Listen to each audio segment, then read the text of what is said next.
आज के दिन हम अगले दिन का मार्केट का एनालाइज़ करने वाले हैं और साथ ही साथ हमने जो पिछला डिस्कशन किया था, क्या उस आधार पे मार्केट में मूवमेंट्स आए हैं या उसके बिल्कुल विपरीत चला है? इस चीज़ को हम समझते हैं सबसे पहले, ठीक है? जो हम ऑलरेडी यानी कि परसों के दिन हमने जो भी मार्केट के बारे में जो एनालाइज़ किया था कि क्या-क्या हो सकता है, वैसा हुआ है मार्केट के अंदर या फिर नहीं, ठीक है? इस चीज़ को हम समझने वाले हैं पहले, फिर उसके बाद अगला क्या हो सकता है, उस चीज़ को समझेंगे, ठीक है? तो मैं पहले आ जाता हूँ 15 मिनट के टाइम फ्रेम पे, ठीक है? पिछला समझना है इसलिए 15 मिनट के टाइम फ्रेम पे आना है हमको, ठीक है? तो हमने पहले क्या डिस्कस किया था, देखिए कंसोलिडेट कर रहा है मार्केट, सॉरी कंसोलिडेट किया था। कंसोलिडेट करने के बाद इस रेजिस्टेंस का जो बार-बार रिजेक्शन ले रहा था इस रेजिस्टेंस से, फाइनली उस रेजिस्टेंस का मार्केट ने ब्रेकआउट किया था गैप अप करके, ठीक है? मार्केट को गैप अप करवाया गया और यहाँ पर एक स्ट्रॉन्ग गैप फॉर्म हो गया, गैप क्रिएट हो गया, ठीक है? अच्छा गैप क्रिएट हो गया तो देखा जाए तो यहाँ पर भी एक बुलिशनेस थी, ठीक है? तो मैं यहाँ पर इस प्रकार से ड्रॉ कर देता हूँ, ठीक है? ऊपर गया, वापस से डाउन आया, ठीक है? वापस से डाउन आने के बाद सपोर्ट किस बेसिस पे लिया, देख लेते हैं। सपोर्ट लिया है ये वाले रेजिस्टेंस के बेसिस पे, ये रेजिस्टेंस के बेसिस, ठीक है? इस बेसिस पे सपोर्ट लिया गया, ठीक है? इस बेसिस पे सपोर्ट लिया गया, अब आगे समझ लेते हैं, क्या हो रहा है इसमें? प्राइस ऊपर गया, सपोर्ट लिया, वापस से ऊपर गया, फिर सपोर्ट लिया, वापस से ऊपर गया, ठीक है? ऊपर जाने के बाद यहाँ से रिजेक्शन लिया, वापस से प्राइस नीचे आया। नीचे आने के बाद फिर सेम सपोर्ट एरिया से मार्केट में सपोर्ट लिया गया, प्राइस ऊपर गया, अगेन यहाँ से डाउन आ गया, ठीक है?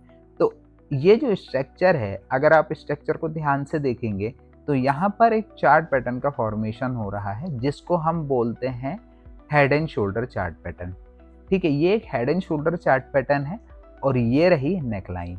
ये जो सपोर्ट लाइन मैंने यहाँ पर ड्रॉ की हुई है, ये एक नेक लाइन है, ठीक है? डाउन आया प्राइस, फिर यहाँ से ऊपर गया, ठीक है? अब यहाँ से क्या हुआ, मार्केट डाउन आने के बाद यहाँ पर क्या हुआ, पहले क्लोजिंग दी, फिर लगभग फ्लैट बोलेंगे, फ्लैट ओपनिंग आई और इस नेकलाइन को मार्केट ने ब्रेक कर दिया, ठीक है?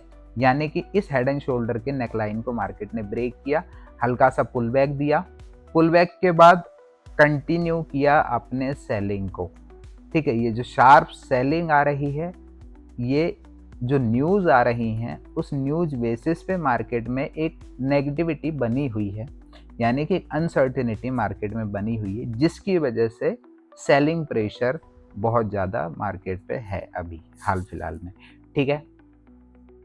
आगे देख लेते हैं। अब हमने और क्या डिस्कस किया था कि क्या हो सकता है प्राइस में, ठीक है? ब्रेकडाउन आया, फिर यहाँ से प्राइस आया, डाउन आने के बाद जो प्रीवियस सेशन में मार्केट ने जो क्लोजिंग दी थी, वो इस लेवल पर क्लोजिंग दी थी, ठीक है? कितने के आसपास दी थी क्लोजिंग? 24,690 के आसपास, 26,690 के आसपास मार्केट ने क्लोजिंग दी थी, ठीक है? और हमने डिस्कस किया था कि क्या हो सकता है, तो नेगेटिव सेंटिमेंट तो ऑलरेडी है ही मार्केट में, ये तो दिख ही रहा है, ठीक है? अब आज के दिन हमने ये वहाँ पर डिस्कस किया था पिछली वीडियो में कि या तो गैप डाउन ओपन हो जाएगा, ठीक है? गैप डाउन ओपन हो जाएगा या फिर फ्लैट ओपन हो जाएगा, ठीक है? तो फ्लैट ओपन हुआ है। फ्लैट ओपन होने के बाद सेलिंग आई है, ठीक है? सेलिंग आएगी, ऐसा हमने डिस्कस किया था, ठीक है? और सेलिंग आने के बाद कहाँ तक आ सकती है सेलिंग, इस चीज़ को भी हमने कुछ लेवल से मार्क किए थे, जो कि थे 24,550 के आसपास, ठीक है? कि अगर गिरेगा तो कहाँ आकर रुकेगा, 24,550 के आसपास, ठीक है? तो ये 24,550 का जो लेवल है, यहाँ पर आके मार्केट रुका, ठीक है? रुकने के बाद सपोर्ट लिया, ठीक है? कंसोलिडेशन की बात की थी हमने, पर यहाँ पर मार्केट ने क्या किया है, इंट्राडे लेवल पर तो एक शार्प बाइंग दिखाई और यहाँ से मार्केट ने रिकवरी करने की कोशिश की थी, ठीक है? पर सस्टेन नहीं कर पाया और आज की ही ओपनिंग को एज ए रेजिस्टेंस की तरह यूज करके वापस से डाउन आ गया, ठीक है? वापस से डाउन आने के बाद जो मार्केट ने क्लोजिंग दी है, वो आज के लो पॉइंट पर ही मार्केट ने क्लोजिंग दी है, इवन उसको ब्रेक करके क्लोजिंग दी है। ठीक है, ब्रेक करने के बाद क्लोजिंग दी है। अब आगे क्या? ठीक है, आगे समझ लेते हैं, यानी कि कल के लिए 29 अगस्त 2025 कैसा रहने वाला है इंडियन मार्केट के लिए, उसको हम समझेंगे। तो उसके लिए मैं आपको सबसे पहले तो मंथली टाइम फ्रेम पे ले जाना चाहूँगा एक बार। ठीक है, मंथली टाइम फ्रेम पे क्या हुआ है वो देख लेते हैं। ठीक है, मंथली टाइम फ्रेम पे चल रहा है मार्केट के अंदर अप ट्रेंड। ठीक है, अप ट्रेंड। अप ट्रेंड कैसा? यहाँ से ऊपर गया, वापस से डाउन आया, फिर ऊपर गया, वापस डाउन, अगेन ऊपर गया, फिर डाउन आया, वापस से ऊपर गया, यानी कि हायर हाई के स्ट्रक्चर में मार्केट चल रहा है। ठीक है, अब यहाँ पर एक स्ट्रॉन्ग ट्रेंड लाइन फॉर्म हो रही है। ठीक है, जिस ट्रेंड लाइन को रिस्पेक्ट करता हुआ मार्केट ऊपर जा रहा है, सीढ़ियां चढ़ता हुआ। ये देखिए, ये एक स्टेयर्स का काम कर रही है मार्केट के लिए ये। ठीक है, ये जो ट्रेंड लाइन है मार्केट के लिए एक स्टेयर्स का काम कर रही है। अभी हाल फिलहाल में देखा जाए तो क्या हो रहा है? ऊपर गया, डाउन आया। ठीक है, ये हमारे लिए लो हो गया। ठीक है, और ये हो गया हमारे लिए हाई। ठीक है, वापस से नीचे आया, लोअर हाई। ठीक है, फिर यहाँ से ऊपर गया, हायर हाई, वापस से डाउन आया, लोअर हाई, वापस से ऊपर गया, हायर हाई, फिर यहाँ से प्राइस डाउन आया, लोअर हाई। अब यहाँ से जो प्राइस ऊपर गया, तो जो मार्केट ने जो पुल बैक ले रहा है ना, पुल बैक अभी क्या है कि यहाँ पर न्यू हायर हाई बनाने में यहाँ पर फेलियर मिला है प्राइस को। ठीक है, ये देखिए, फेलियर मतलब कि यहाँ पर प्राइस सक्सेस नहीं हो पाया है नया हायर हाई बनाने में, और प्रीवियस स्विंग से ही मार्केट में अभी हाल फिलहाल में हमको रिजेक्शन देखने को मिल रहा है। ठीक है, ये मंथली टाइम फ्रेम पे बता रहा हूँ, मंथली टाइम फ्रेम पे। ठीक है, अब यहाँ पर अगर देखा जाए तो सेलिंग अगर इतनी एक्सपेक्ट करें ट्रेंड लाइन के आधार पे, अगर ट्रेलिंग यहाँ पर सेलिंग एक्सपेक्ट करेंगे तो कितने पॉइंट की बची हुई है? बाप रे, 1300 पॉइंट का दिख रहा है यहाँ पर, तो 1350 के आसपास। ठीक है, पता नहीं आएगी या नहीं आएगी, ये तो नहीं पता, उम्मीद करता हूँ ना आए। ठीक है, अब देखिए यहाँ पर एक सपोर्ट बन रहा है, छोटा सा सपोर्ट, क्योंकि मंथली टाइम फ्रेम पे तो इतना अच्छे से सपोर्ट नहीं बन रहा है। ठीक है, लेकिन देखा जाए तो यहाँ पर डाउन आया, तो यहाँ पर मार्केट ने SL hunting, break down, failure, breakout, failure, फिर डाउन आया, फिर वापस से ऊपर जाने की कोशिश करी। मतलब यहाँ पर भी मार्केट ने इस एरिया में भी मार्केट ने स्ट्रगल फेस किया था मूव करने के लिए, अप साइड के लिए और डाउन साइड के लिए। फाइनली क्या हुआ था? मार्केट डाउन आया था। डाउन आने के बाद लास्ट टाइम जो सपोर्ट लिया गया है मार्केट के द्वारा, वो इस ट्रेंड लाइन से ही सपोर्ट लिया गया है। ठीक है, इस ट्रेंड लाइन से ही सपोर्ट लेने के बाद अब यहाँ से प्राइस गया है ऊपर। ऊपर जाने के बाद नया हायर हाई नहीं बना पाया और रिजेक्शन देखने को मिल रहा है हमको। ठीक है, डाउन आ रहा है।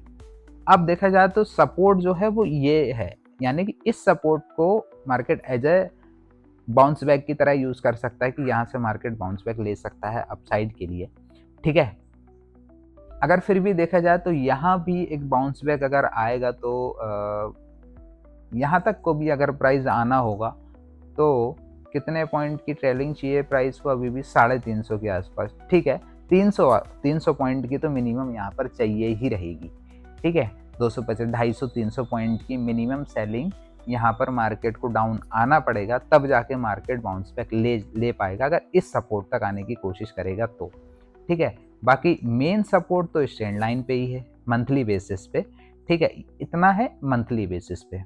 ठीक है, ट्रेंड लाइन है और हायर हाई का फेलियर है। ठीक है, अभी रेड कलर की कैंडल स्ट्रॉन्ग क्लोज हुई है, लाइक बुलिश अरामी के आसपास। हालांकि ये बुलिश अरामी में हाफ साइज रहता है, लेकिन ऑलमोस्ट 80% की कैंडल बनाई है ग्रीन कैंडल के कंपैरिजन में। ठीक है, अगली कैंडल ने लो ब्रेक कर दिया प्रीवियस कैंडल का। ठीक है, प्रीवियस मंथली कैंडल का लो ब्रेक किया है मार्केट ने, इस चीज़ को भी ध्यान में रखना। ठीक है, अब यहाँ से मंथली के बाद आ जाते हैं वीकली पे। ये वीकली पे आ गया मैं। ठीक है, आगे क्या होने वाला है पता नहीं, पर वो भी समझेंगे हम। पर अभी किस हिसाब से मार्केट का प्राइजेक्शन बना हुआ है, हम उस चीज़ को डिस्कस कर रहे हैं। ठीक है, मैं आ गया हूँ मंथली के बाद डेली टाइम फ्रेम पे। डेली टाइम फ्रेम पे देखेंगे तो एक स्ट्रॉन्ग रेड कलर की कैंडल बन रही है वीकली टाइम फ्रेम पे। ठीक है, वीकली टाइम फ्रेम पे एक स्ट्रॉन्ग सेलिंग कैंडल यहाँ पर बनी हुई है, जिसकी आज की जो क्लोजिंग आई है मार्केट में स्ट्रॉन्ग रेड कलर की कैंडल की क्लोजिंग आई है, ठीक है। इसमें थोड़ा सा चेंजेस करने की हमको जरूरत पड़ेगी सपोर्ट को, कि देखा जाए तो अगर प्रीवियस स्विंग अगर लेते हैं तो आज जो प्राइस क्लोज हुआ है ना, वो एकदम परफेक्ट बिल्कुल सपोर्ट पर आकर ही क्लोज हुआ है। अगर देखा जाए तो सपोर्ट कैसा, देखो यहाँ से प्राइस ऊपर गया, consolidate, buying, selling, bounce back, वापस ऊपर गया, डाउन आ गया। अब क्लोजिंग जो आई है, कहाँ पर क्लोजिंग आई है, जस्ट सपोर्ट पे, यानी कि वीकली टाइम फ्रेम पे जो कंसोलिडेशन पे जहाँ से बाउंस बैक करके ऊपर गया है, सेम वहीं पर क्लोजिंग आई है, ठीक है। हो सकता है कि कल के दिन यहाँ पर मार्केट फ्लैट ओपन करके और थोड़ी बहुत रिकवरी दिखा सकता है, ठीक है। फ्लैट ओपन होके रिकवरी दिखा सकता है, सस्टेन करने के चांसेस थोड़े से कम हैं, ठीक है। पर फिर भी उम्मीद करते हैं कि यहाँ से एक रिकवरी आ जाए। लेकिन अगर मान लेते हैं कि कल के दिन यहाँ से अगर गिरना शुरू करता है, ठीक है, और 24,330, ठीक है, 24,330 के डाउन अगर आता है तो सेलिंग फिर शुरू हो जाएगी, क्योंकि फिर सपोर्ट नहीं बचेगा। सपोर्ट जो है वो लास्ट यही है 24,412, ठीक है, 24,400 के आसपास एक स्ट्रॉन्ग सपोर्ट है। स्ट्रॉन्ग बोल सकते हैं इसको, क्योंकि वीकली टाइम फ्रेम पे कंसोलिडेशन आया है, तो इसको हम स्ट्रॉन्ग बोल सकते हैं, बिल्कुल नो डाउट, ठीक है। तो यहाँ पर अभी भी मार्केट में क्या है कि थोड़ी सी कैंडल को देखते हुए तो बियरिशनेस बनी हुई है मार्केट के अंदर, ठीक है। तो यहाँ पर कंसोलिडेट कर सकता है प्राइस, कंसोलिडेशन के बाद ऊपर जाएगा, ठीक है। हो सकता है चला भी जाए और हो सकता है ना भी जाए, नो वन नोस, ठीक है। ये हो गया वीकली टाइम फ्रेम के आधार पे, ठीक है। वीकली टाइम फ्रेम पे तो सपोर्ट है 24,400 के आसपास, बाउंस बैक लेकर ऊपर जा सकता है ये वीकली टाइम फ्रेम पे, ठीक है। वीकली के बाद आ जाते हैं डेली टाइम फ्रेम पे। वन डे टाइम फ्रेम पे क्या हो रहा है, ठीक। वन डे टाइम फ्रेम पे भी कोई सपोर्ट एंड रेजिस्टेंस में चेंजेस करने की ज़रूरत नहीं पड़ेगी, हल्का सा, बल्कि मैं थोड़ा सा इसको ही शिफ्ट करूँगा ऊपर साइड, ठीक है। क्यों शिफ्ट कर रहा हूँ बताता हूँ मैं, देखो डाउन आया, कंसोलिडेशन, फिर नीचे गया, वापस से ऊपर गया, ट्रैप दिया, बायर को इनवाइट करके डाउन आया, वापस से ऊपर गया, ठीक है। अब बहुत ही नीचे आ गया, नीचे आ गया, नीचे आने के बाद वापस से ऊपर गया, फिर देखो यहाँ पर भी वही टाइम पास किया, ब्रेकआउट किया, सस्टेन कर गया, ठीक है। सस्टेन करने के बाद सेम रेजिस्टेंस को ही मार्केट अब सपोर्ट की तरह यूज़ कर रहा था, ठीक है। सपोर्ट की तरह यूज़ करने के बाद यहाँ से ऊपर गया, देखो, ठीक है, इस प्राइस से ऊपर गया। अब यहाँ पर भी देखा जाए तो प्राइस ऊपर गया, नीचे आया, ठीक है, फिर यहाँ से प्राइस ऊपर गया, डाउन आया। अब यहाँ पर भी एक strong head and shoulder chart pattern का फॉर्मेशन हो रहा है, प्राइस ऊपर गया, वापस से नीचे आया, फिर यहाँ से प्राइस ऊपर गया, वापस से नीचे आया, फिर ऊपर गया, ये नीचे। देखो अगर देखेंगे तो kind of head and shoulder chart pattern यहाँ पर भी बन रहा है, और जिसकी नेकलाइन रहेगी ये नेकलाइन, ठीक है, ये एक नेकलाइन है। इस नेकलाइन को अगर मार्केट ब्रेक करता है, ठीक है, इस नेकलाइन को मतलब कि इस नेकलाइन को ब्रेक डाउन आप कब कंसिडर करेंगे, जब 24,300 के नीचे आ जाएगा, ठीक है, 24,300 के नीचे आ जाएगा। किस बेसिस पे बोल रहा हूँ, इस स्विंग के बेसिस पे, ठीक है। 24,300 के नीचे अगर आएगा तो ब्रेक डाउन कंसिडर करेंगे, बाकी 24,300 के ऊपर जब भी है, कहीं से भी सपोर्ट लेकर ऊपर जा सकता है मार्केट, ठीक है। ये डेली टाइम फ्रेम पे है, यानी कि अभी जो क्लोजिंग आई है मार्केट की वो एकदम नेकलाइन पे क्लोजिंग आई। हो सकता है सपोर्ट लेकर ऊपर निकल जाए, हो सकता है अगर ब्रेक डाउन अगर आया, ठीक है, अगर ब्रेक डाउन यानी कि गैप डाउन मान लेते हैं, गैप डाउन अगर ओपन करके गैप डाउन अगर ओपनिंग होती है तो फिर यहाँ से सेलिंग कंटिन्यू रहने की चांसेस फिर से बन जाएंगे, ठीक है। ये क्रूशियल पॉइंट है 24,500 जो मार्केट एक राउंड नंबर भी है, ठीक है, 24,500 एक राउंड नंबर है। अगर इसको ब्रेक करता है तो और नीचे आने की चांसेस बन सकते हैं, ठीक है। और डेली टाइम फ्रेम पे यही रहेगा कि 24,500 का एक सपोर्ट है, यहाँ से मार्केट सपोर्ट लेकर बाउंस बैक करके या सपोर्ट लेकर बाउंस बैक कर सकता है अपसाइड के लिए, ठीक है। डेली टाइम फ्रेम पे ये रहेगा। डेली के बाद आ जाते हैं हम 4 घंटे के टाइम फ्रेम पे। तो 4 घंटा और डेली ऑलमोस्ट लगभग सेम ही रहता है, कोई ज़्यादा चेंजेस करने की ज़रूरत हमको पड़ती नहीं है, ठीक है, डेली टाइम फ्रेम और 4 घंटे के टाइम फ्रेम पे। पर 4 घंटे के टाइम फ्रेम पे लास्ट वाली कैंडल देखी जाती है, कि लास्ट वाली कैंडल की क्या किस प्रकार की क्लोजिंग है। तो लास्ट वाली कैंडल देखेंगे तो मार्केट डाउन आया, वापस ऊपर गया, काइंड ऑफ हैमर क्लोजिंग आई है, ठीक है, काइंड ऑफ हैमर बोल सकते हैं इसको, पर हैमर भी ठीक है, इतनी स्ट्रॉन्ग हैमर, परफेक्ट हैमर नहीं बनी है, डोजी टाइप कैंडल है, क्योंकि ऊपर 70-30 का यहाँ पर साइज का फ़र्क है। अगर देखा जाए तो अगर 70-30 को थोड़ा इग्नोर करेंगे तो एक डोजी टाइप कैंडल है, ठीक है, तो हम इसको डोजी कंसिडर करेंगे, हैमर तो नहीं बोल सकते, डोजी ही बोलेंगे, एक डोजी कैंडल है।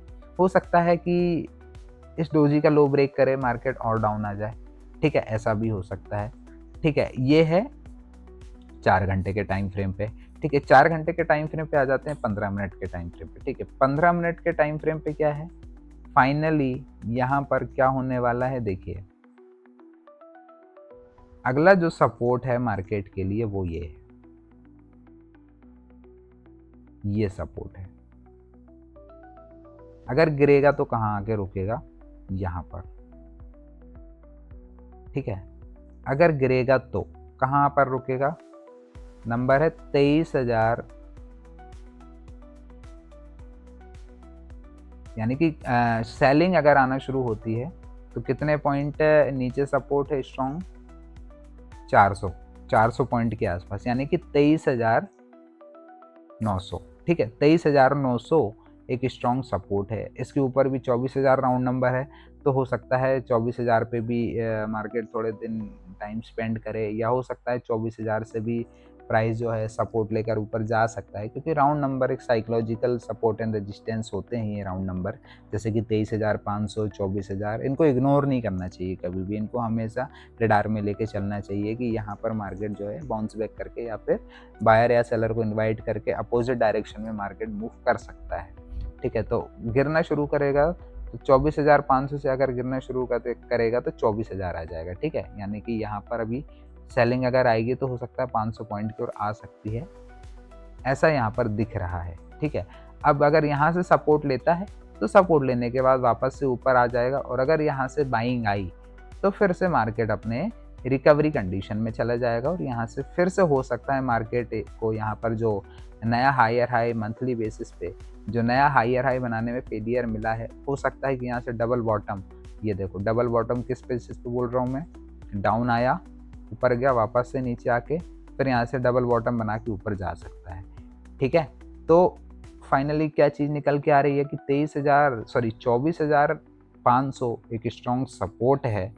अगर इसको प्राइस ब्रेक करता है तो अगला सपोर्ट 23,900 या 24,000 मान लेते हैं, अगला सपोर्ट जो है राउंड नंबर 24,000 रहेगा, यानी कि गिरेगा तो 500 पॉइंट और गिर सकता है, ठीक है। अगर सपोर्ट लेकर 24,500 से सपोर्ट लेता है तो यहाँ से ऊपर निकल सकता है। बाकी ग्लोबली मार्केट में तो बियरिशनेस बनी हुई है, क्योंकि टैरिफ्स वगैरह जो लग रहे हैं तो उसकी वजह से अनसर्टेनिटी बनी हुई है, बायर सेलर में थोड़ा सा पैनिकनेस है, पैनिक मूड बना हुआ है मार्केट के अंदर, ठीक है। तो ध्यान से ट्रेड करिए। बाकी फाइनली निकल के तो यही आ रही है कि यहाँ पर फ्लैट ओपन होगा मार्केट में, चांसेस हैं कि प्राइस फ्लैट ओपन हो सकता है, जैसा लास्ट टाइम हमने बोला था कि फ्लैट ओपन होकर सेलिंग आएगी यहाँ पर। कॉन्ट्रैक्ट जो है आज एक्सपायर हो चुके हैं, मेन जो कॉन्ट्रैक्ट है वो आज एक्सपायर हुआ है निफ्टी का, तो कल फ्राइडे है, तो कल मार्केट में थोड़ी साइडवेज भी रह सकता है मार्केट, और हो सकता है कि अगर बाउंस बैक करके ऊपर कल बोल सकते हैं कि अगेन अभी तो मार्केट में सेलिंग ही बनी हुई है, देखा जाए तो यहाँ से प्राइस में सेलिंग ही बनी हुई है, क्योंकि ये एक ट्रेंड लाइन है, ठीक है। प्रॉपर बुलिश मार्केट इस ट्रेंड लाइन को जब ब्रेक करेगा ना, तब यहाँ पर मार्केट में एक बुलिशनेस आएगी, ठीक है।